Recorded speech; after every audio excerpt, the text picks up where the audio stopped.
Ang pelikula ay nagbubukas sa isang maliit na rural na bayan sa Michigan kung saan si David Rice, isang karaniwang binatilyo ay nakatira kasama ang kanyang abusadong ama na si Will. Iniwan sila ng ina ni David noong siya ay 5 taong gulang at noon pa man ay hindi na naging maganda ang relasyon ng mag-ama. Para sa binatilyo, ang paaralan ay isang pagtakas mula sa kanyang nasirang pamilya. Wala siyang gaanong kaibigan pero may lihim siyang crush sa isa niyang kaklase na si Millie Harris. Isang araw, pagkatapos ng klase, niregaluhan niya siya ng snow globe na may maliit na replika ng Eiffel Tower. Si Millie, na may pangarap na maglakbay sa buong mundo, ay talagang gustong-gusto ito. Ngunit ang kanilang masayang sandali ay nag-ambala ng maton sa paaralan na si Mark. Tinukso niya si David sa pagiging isang weirdo at itinapon ang snow globe sa gitna ng nagyayelong ilog. Determinado na kunin ito, naglakad si David patungo sa globe sa kabila ng babala ni Millie. Ngunit sa pagpulot pa lang niya ay biglang nabasag ang yelo sa ilalim ng kanyang mga paa. Ang kawawang si David ay nahulog sa nagyayelong tubig at ang agos ay kinaladkad siya palayo doon. Sinubukan niyang abutin ang ibabaw ngunit bigla siyang sinipsip mula sa tubig at nahulog sa gitna ng isang kalapit na pampublikong aklatan. Nalilito at nanginginig, nagpa siya si David na huwag pansinin ang nangyari at umuwi. Doon, sinimulan agad siyang sigawan ng kanyang ama dahil inabot na siya ng gabi para makauwi pagkatapos manggaling sa paaralan. Pero wala sa mood makipagtalo ang binatilyo kaya dali-dali siyang pumunta sa kanyang silid nang hindi kinakausap ang kanyang ama. Pagkatapos ay nilock niya ang silid at nagtago sa isang sulok. Hindi nagtagal, isang galit na Will ang nagsimulang itulak ang pinto. Nang malapit na siyang pumasok, biglang naglaho ulit si David at muling nagpakita sa library. Sa sandaling ito, sa wakas ay napagtanto niya na maaaring mayroon siyang abnormal na kakayahan sa paggamit ng teleportation. Kaya nagpa siyang subukan ng kanyang teorya sa pamamagitan ng pag-concentrate ng husto. Sa kanyang pagtatangka, sumulpot siya sa loob ng kanyang silid, ilang minuto matapos siyang mawala kanina. Napagtanto na ito ang kanyang pinakamagandang pagkakataon para matakasin ang kanyang mapang abuso na ama. Kinuha ni David ang kanyang ipon at tumakas upang magsimula ng bagong buhay. Pero, dumaan muna siya sa bahay ni Millie para iwan ang snow globe na ibinigay niya sa kanya para malaman niyang buhay siya. Susunod, lumipat si David sa lungsod, umupa ng isang maruming kwarto sa isang motel at sinimulang subukan ang kanyang kapangyarihan. Sinubukan niya ito sa lokal na parke, ngunit sa unang ilang beses, napunta siya sa isang puno at tumama dito. Pero kalaunan, naintindihan niya ito sa pamamagitan ng maingat na pagtutok sa mga larawan ng mga lugar na gusto niyang puntahan. Ang una niyang binisita ay ang Empire State Building, kung saan may magagandang alaala si David sa kanyang ina, na si Mary. Lumipas ang mga linggo at pakiramdam ng binatilyo ay handa na siyang gamitin ang kanyang kapangyarihan. Sa oras na ito, alam ni David na maaari lamang siyang mag-teleport sa mga lugar na maaari niyang makita. Kaya, bumisita siya sa isang bangko at sinilip ang vault habang nagkukunwaring pumunta sa banyo. Pagkatapos ay nag-teleport siya sa loob ng vault sa gabi at nagnakaw ng maraming pera at iniligay sa kanyang bag. Kinaumagahan, natuklasan ng bangko ang pagnanakaw at nasangkot ang pulisya sa kaso. Nang maglaon, isang misteryosong lalaki na nagngangalang Roland ang nagpakita sa establishmento at nagsabing iimbestigahan niya ang kaso para sa National Security Agency. May karanasan siya sa mga ganitong kaso at alam niya ang pagkakaroon ng mga jumpers, mga taong maaaring mag-teleport mula sa isang lugar patungo sa isa pa.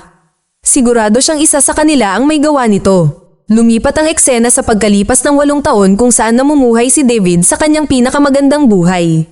Mayroon siyang marangyang penthouse apartment sa New York na puno ng mga mamahaling bagay. Nasa hustong gulang na rin siya ngayon at may pambihirang kontrol sa kanyang kapangyarihan. Ang kanyang mga dingding ay puno ng mga larawan ng mga palatandaan na nagbibigay daan sa kanya upang madaling mag-teleport saan man sa mundo. Isang gabi, nag-teleport siya sa London at pumasok sa isang lokal na pub. Si David ay naging komportable sa paggamit nito at ginagamit ang kanyang kakayahan sa mga bagay na walang kabuluhan. Sa pub, mabilis siyang nag-teleport para lumapit sa isang magandang babae na mag-isa na nakaupo sa tabi ng bar. Ang kanyang kawalang ingat ay napansin ng isa pang jumper na si Griffin O'Connor na nasa pub din. Ngunit si David ay lubos na walang alam tungkol dito at siya ay casual na umalis kasama ang babae. Sa ibang lugar, na-corner ni Roland ang isang jumper sa tropikal na kagubatan ng Brazil. Sinubukan ng lalaki na maglaho para lamang mahuli sa lambat ng mga wire na patuloy na kumukuryente sa kanya at pinipigilan siyang muling mag-teleport.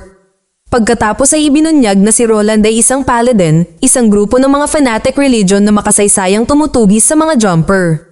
Iniisip ng mga paladin na ang mga taong may superpower ay kasuklam-suklam.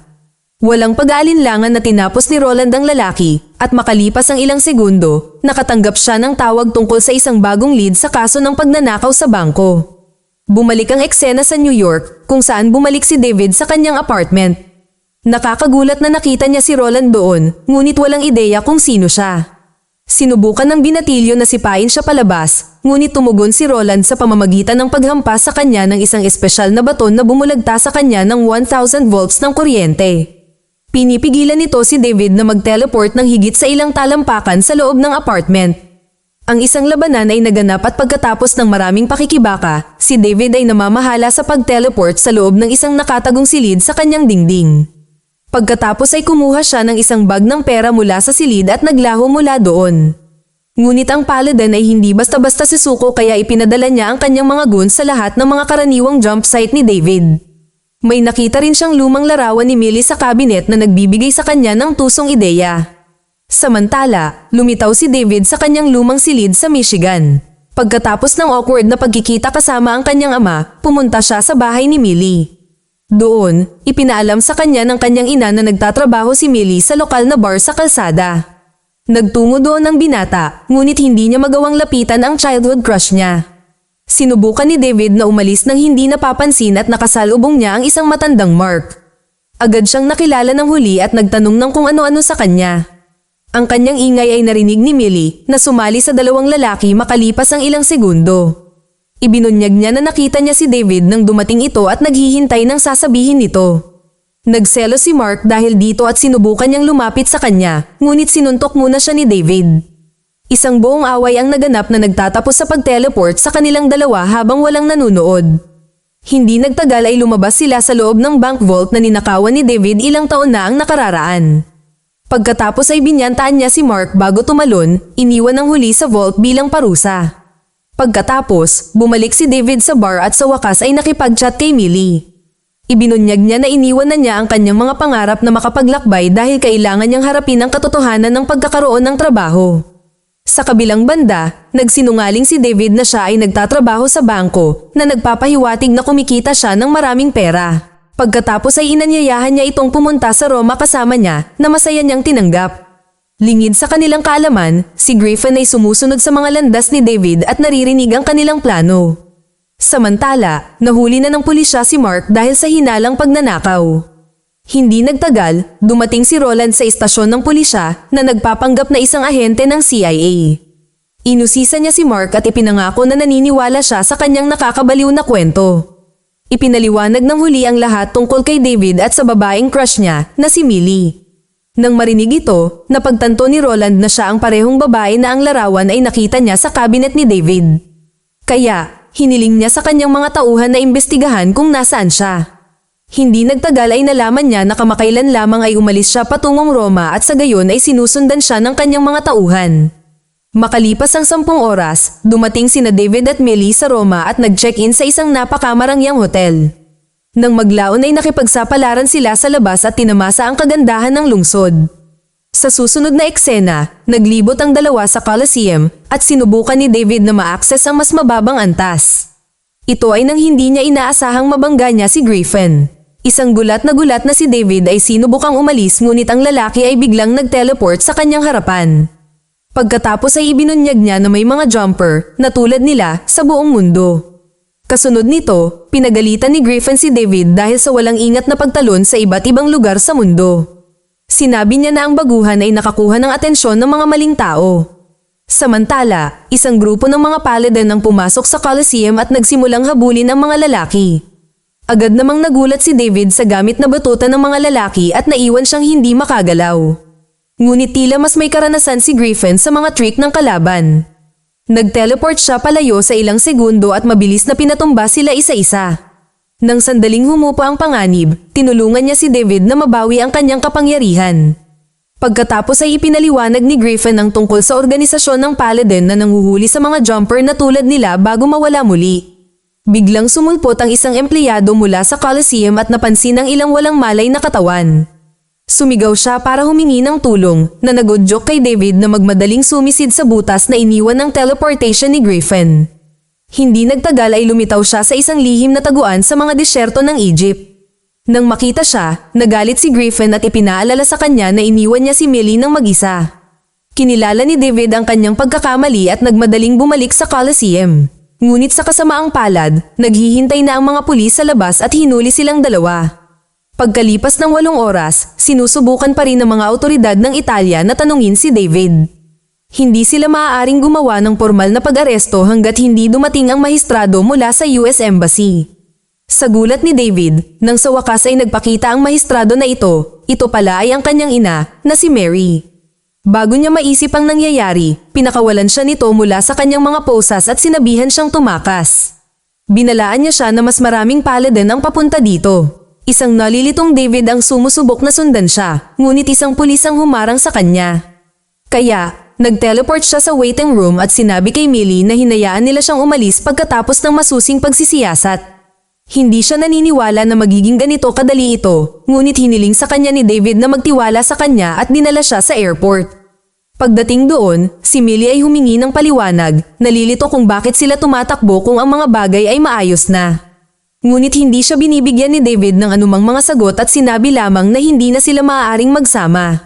Pakiramdam na pinagtaksilan siya, sumakay siya sa eroplano at umalis papuntang Michigan ng mag-isa. Makalipas ang ilang sandali, nagpakita si David sa hideout ni Griffin at nalaman niyang hinahabol niya ang mga paladin upang tapusin sila.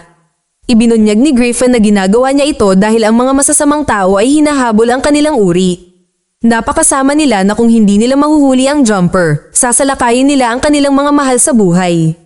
Nang marinig ito, nag-aalala si David sa kanyang ama na nag-iisa sa bahay. Pero alam niyang ligtas si Millie sa ngayon dahil nasa mahabang biyahe siya. Sa susunod na eksena, nag-teleport si David sa kanyang lumang tahanan at natagpuan lamang ang kanyang ama na patay sa sahig. Binisita na pala siya ni Roland. Nawasak nito si David at sa wakas ay napagtanto niya na ang kanyang walang pakialam na mga aksyon ay nagdulot sa kanya na mawala ang mga oras na makasama niya ang kanyang ama.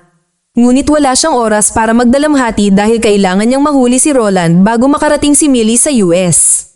Isang mapaghiganti na si David ang pagkatapos ay nag-teleport pabalik sa hideout ni Griffin at sinubukang agawin ang kanyang talaarawan na naglalaman ng detalyadong pananaliksik sa paladins, kabilang ang pumatay sa kanyang ama. Ngunit hindi siya pinayagan ni Griffin, ipinaliwanag na si Roland ay lubhang mapanganib at hindi basta-basta mapupuksa. Nang walang ibang mga pagpipilian, iminungkahi ni David na dapat silang magtulungan upang talunin siya. Sa una, tumanggi si Griffin, sinabing mas gusto niyang magtrabaho ng mag-isa. Ngunit kapag ang rookie ay patuloy na nagpupumilit, sa huli ay pumayag siya. Pagkatapos, nag-teleport silang dalawa sa paliparan ng Michigan, ngunit huli na, nakarating na si Millie at umalis. Dahil dito, nataranta si David at agad siyang tumalon sa bar na dati niyang pinagtatrabahuhan. Tinanong niya kung nasaan si Millie at ipinakita ng isang waitress na hinahanap din siya ng isang misteryosong lalaki. Napagtanto ni David na si Roland iyon at agad na nag-teleport sa apartment ni Millie. Sa kabutihang palad, nakita niyang ligtas siya at sinubukan niyang ipaliwanag kung paano siya biglang sumulpot sa kanyang apartment. Ngunit galit pa rin siya tungkol sa insidente sa Roma at ayaw niya itong makita. Sa sandaling ito, dumating si Roland at ang kanyang mga tauhan, kaya mabilis na kinuha ni David si Millie at dinala siya sa hideout ni Griffin. Nagalit ang batikang jumper dahil alam niyang may makina ang paladins na nagbibigay daan sa kanila na magbukas ng mga wormhole sa butas na iniwan ng mga jumper. Sa kasamaang palad, dumating si Roland at ang kanyang mga tauhan kasama ang makina at ginawa ang eksaktong kinakatakutan ni Griffin. Habang hinihintay nilang bumukas ang wormhole, nagtago ang mga lalaki sa isang lihim na kuweba. Doon, aksidenteng natuklasan ni David na kasama sa pananaliksik ni Griffin ang kanyang ina dahil si Mary ay isang paladin din. Habang siya ay lumiko upang harapin ang kanyang kapwa jumper, nagpakita si Roland at agad na nakuha si David gamit ang kanyang mga cable ng kuryente. Siya ay nagpapatuloy upang tapusin ang lalaki, ngunit si Griffin ay namamahala upang putulin ang mga wire gamit ang isang flamethrower. Pagkatapos ay hinampas niya si Roland at itinulak siya pabalik sa wormhole na pinanggalingan niya. Patuloy na nag-aaway ang dalawa sa apartment ni Millie sa Michigan. Samantala, pinuto ng isang nalilitong Millie ang mga wire para iligtas si David. Ngunit ipinangako niya sa kanya na iiwan siya nito ng mag-isa pagkatapos siyang iuwi. Tinanggap naman ni David pero ipinagtapat din niya na siya lang ang mahal niya simula pa noong mga bata pa sila. Habang nasa romantikong pag-uusap ang dalawa, biglang lumitaw si Griffin kasama ang makina ng mga paladin. Gayunpaman, ginamit ni Roland ang butas para maglunsad ng hook na kumuha kay Millie. Pagkatapos ay kinalagad niya ito pabalik sa apartment bago magsara ang butas. Sa resulta ng insidenteng ito, nagsimulang maghanda si Griffin ng isang remote-controlled na bomba para dalhin ito sa apartment. Plano niyang patayin ang lahat ng paladin minsan at para sa lahat, walang pakialam kung mamatay din si Millie sa proseso. Dahil sa ayaw niyang mawala ang kanyang minamahal, biglang nag-teleport si David dala ang bomba at ibinagsak ito sa Coliseum. Agad siyang sinundan ni Griffin at nagsimulang mag-away ang dalawa dahil sa detonator. Nag-teleport sila sa buong mundo at kalaunan ay nakarating sa isang larangan ng digmaan sa Chechnya. Hindi pinapansin ang digmaan sa kanilang paligid, kinuha ni Griffin ang detonator. Ngunit sa sandaling iyon, tumalon si David sa kanya at itinulak siya sa isang linya ng kuryente.